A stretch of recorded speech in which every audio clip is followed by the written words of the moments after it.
Hello everyone, this is Mumbo and welcome back to another episode of Practical Skills Minecraft, and in this one we're going to be taking a look at a new and improved version of the automatic tree farm that I uploaded just over 2 years ago now, which I have to say is really quite scary. I can't believe it was that long ago. It feels like just yesterday I uploaded that thing. But anyway, moving on from the fact that I feel like time is passing me by very quickly, how about we take a look at this new and improved design. Now the improvements are really quite simple. This design is faster and a little bit easier to build, which in my opinion are the two most important improvements that you can make. All you have to do is stand on this pressure plate right here that activates the entire design, and we just hold down the right click button, and as you can see, trees begin to grow, and that's just how it works. Trees grow, they get pushed across and put into the big storage unit off to the left, and that's where you can go with your axe, swing it about a bit, and get a ton of wood. Now in case you're wondering, we do also have some leaf crusher mechanisms on either side of the trees that break down the leaves, giving us saplings and apples.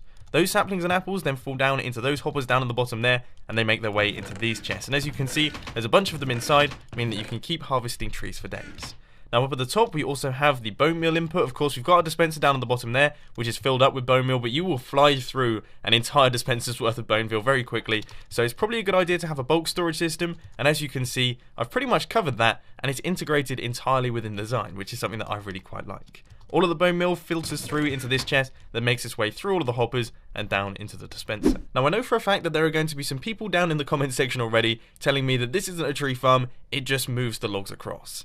Now I have to say you are technically correct. I mean, of course this thing is just essentially moving logs, but the big news here is the fact that this moves all of the logs across into an easily farmable area. So for example, if you were to go out into a jungle, first off you'd have to move across to the jungle, you'd then have to move between all of the trees, taking them all out, and also you'd be destroying a jungle, which isn't particularly good. This allows you to get to all of the wood in one nice and easy location, so you can just run across, taking it out as you go, which is something that I personally really quite like. I use them all the time, and I can promise you that they're more efficient than just taking out trees. Now if you're not quite convinced, then there is a world download down in the description that you can check out for yourselves, have a play around and see just how fast this design is. Now once you've downloaded the world, you've seen how quick this is, you're probably going to want to build it, so let's crack on with that tutorial. So you want to get things started with this 9x9 area, and the first thing that we're going to be doing is we're going to be chucking in our sticky pistons. So you want to go 2 blocks up like this, and it's going to be right in the center right here, and you want to place 2 sticky pistons facing across just like that. Then you can remove those blocks. Now these sticky pistons need to be 6 blocks high, so that's 3, 4, 5 and 6. And those are going to be your double piston extenders. So we're going to be using those for reference because they're pretty handy to have around. So you want to place a transparent object right there, and then you want to place a dirt block down at the bottom here, which of course is where your tree is going to be placed. So then you want to place a block with a dispenser facing across. That's of course going to be your bone meal dispenser. And now it's time to start chucking in all of your pistons. So you want to go a couple blocks out like this, and you want to place your sticky pistons facing across just like that. And these need to go 5 blocks across. So 1, 2, 3, 4, 5. And it's also going to be 5 blocks tall. So you just want to do all of that right the way up to the top right here. And there we go. That is one side of your leaf crushers done. Then the other side, it only needs to be 4 blocks wide, but it needs to be 5 blocks tall once again. So you just want to place a couple blocks out like this once more. And we're going to place our sticky pistons facing inwards just like that. And all of these are going to have blocks on their faces. So that is just 4 like that. And then 5 all the way up to the top. And there we go. So you should end up with something that looks just a little bit like this. Now I would suggest placing in all of your logs. So you want to place logs going right the way up to the top like that, and logs going across like this. Now they don't have to face in this orientation, I just quite like the way this looks, but you have to use logs. They can't be anything else, they can be any type of log, but they have to be logs. That's very, very important indeed. So just all of these logs right here, all the way in like this, and these are of course going to be your leaf crushers. These are going to be breaking all of the leaves there, and there we go. So you should end up with something that looks a little bit like this. Then for the final bit, you just want to place a log down at the bottom here with a redstone torch on the side of it, an upside down half slab, and then a piece of redstone dust. And that is most of your mechanism completed in terms of the piston layout and thing. Next up, you want to head over to your double piston extender, place a couple temporary blocks up like this, then wood blocks going right the way up like this. So once again, your logs need to be there, and they need to be sort of diagonal to your double piston extender, because these are going to be powering these pistons right here when they're extended out, if that makes any sense whatsoever. Anyway, underneath your dirt block, you just want to place a sticky piston with a block on its face, then take out this block right here and place down a redstone torch. Then from there, we're going to be running a repeater out into this block right here. Block up like this, redstone dust on top of both of those. That can move through there because this is a transparent block. Just an interesting little fact there. And now you just want to take your half slabs and you want to run them right the way up to the top like this with redstone dust on top of all of those, and that will power all of those pistons there. So now you want to head over like this and place 2 repeaters like that. You then want to place redstone dust right there, a block here, a block here, and a block here. And now once again we're going to whipping out the upside down half slabs. So you're going to want upside down half slabs like that, but you're also going to want upside down half slabs like this as well. So you just want to extend those out like that.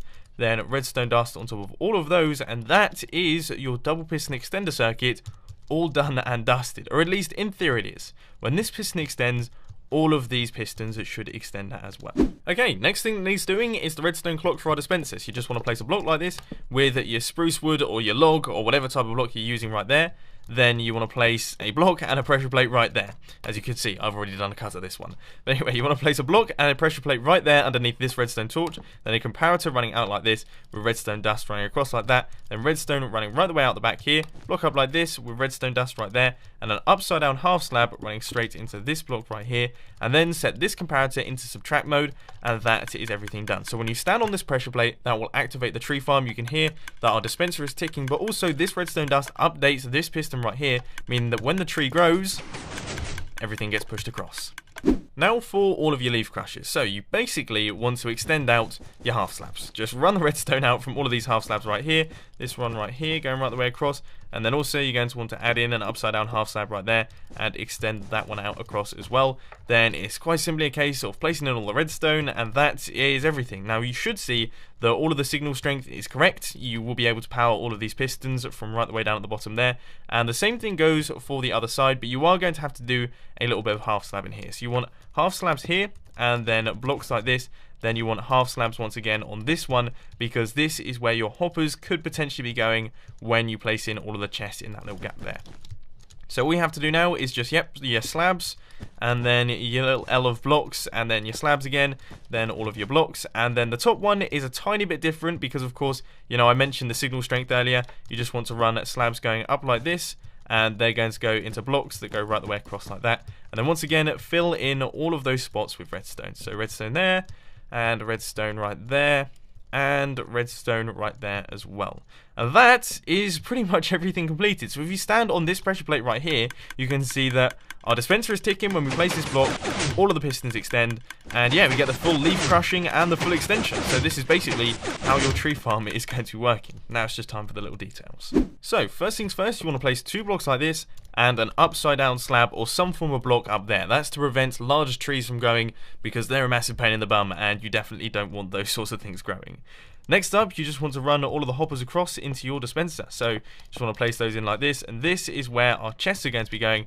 And as you can see, we have got an absolute ton of room, but you don't want to be placing them in this gap right here, because of course this is within the 5x5 area. This should only be filled with wood blocks. You want to place a hopper right there, then you want to place a double chest right there, and we're basically going to alternate the directions. So you want to place a hopper here, and then your double chest, and then your hopper right there, and you sort of get the picture. I mean, you can understand where this is going, so we're just going to alternate this right the way up to the top. But then when you reach this level, you then want to place a hopper up at the top there with a chest on top, and that's basically where you're going to be filling in all of your bone meal. And of course, once again, this area has been left clear to make way for all of the trees, which is a good thing. Now it is time to start creating your piston pusher circuits.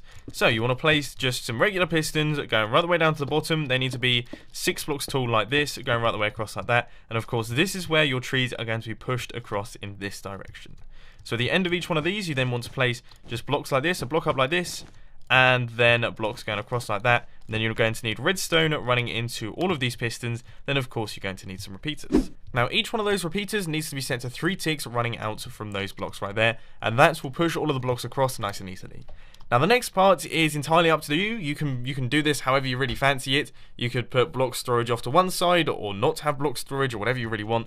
But this is the way that I've done things, and I think it's pretty smart because it can't actually be broken, it can't overflow, which is definitely a positive thing for these sorts of things, because otherwise lots and lots of things can break.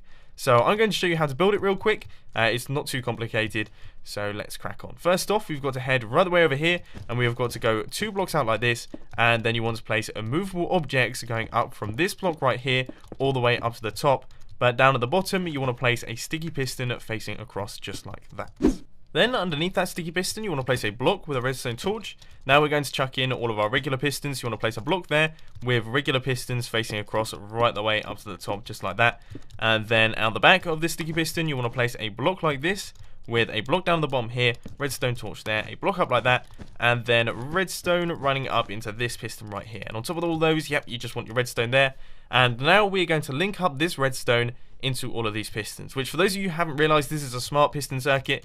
If we place a block down here, as you can see, those pistons extend, but we need all of the pistons to extend, so that's how we're going to be linking them. So we're going to be getting our upside down half slabs out once again, upside down half slab there.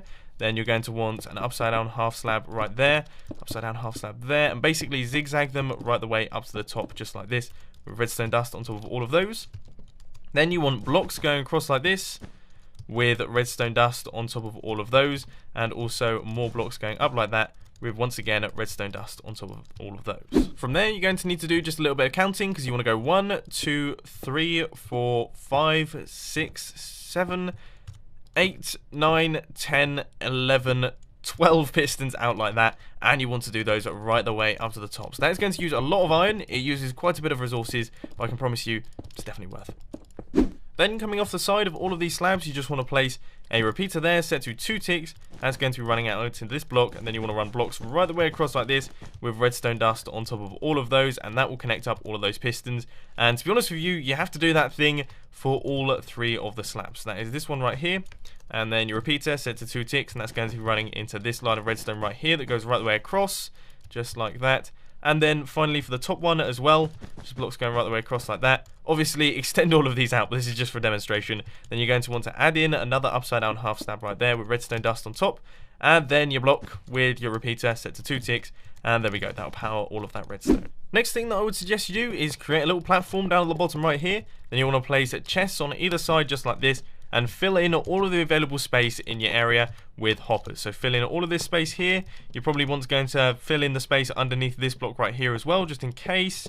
And all of these ones as well, just run them all into this chest, because of course this is where all of your saplings are going to be going, so it's pretty good that you have all of that. So this area as well, I mean, just leave no area untouched, because you want to pick up pretty much all the saplings that you possibly can, and it's always smart to fill in that space. But anyway, there we go. That is the entire design completed, and that is everything done. So grab some bone meal and chuck it into the top chest, or just chuck it straight into the dispenser, and then grab yourself some saplings and hold down the right click button. As you can see, the entire tree farm is now up and running. So if these things grow, they also get pushed across and get chucked across into the bulk storage system. So this thing is now up and working, and you can get wood for days upon days upon days. I hope you've enjoyed this little tutorial. I've had a lot of fun creating it. It was really nice coming back to this original design and creating a much better version. I can't wait to build this on the Hermitcraft server. I'm going to adapt in my design so that it is like this one, because it's just a tiny bit faster, but that really does make the difference. But unfortunately, that's all I've got time for today. I hope you enjoyed this video. If you did, please sure to hit that like button, and if you really loved it, then make sure to subscribe. But thanks for watching, guys. This has been Mumbo, and I'll see you later.